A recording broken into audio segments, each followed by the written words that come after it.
Buenas tardes, mi nombre es Rafael, soy originario de México y voy a leer el poema de Iván Kuratov en español titulado Mi Musa.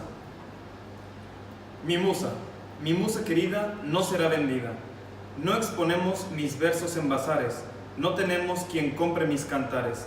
A media voz, en dueto, los cantamos, mi musa y yo en secreto. Si expresamos alguna falsa idea, nos reímos los dos, también a coro, cuando el cuaderno humea ardiendo en crestas de oro, bajo la chimenea. Pero pronto, a ojos vistas, reiremos.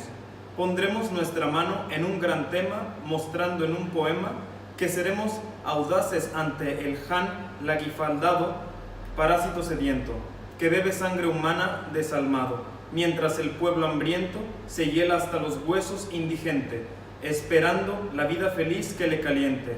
Mi musa querida.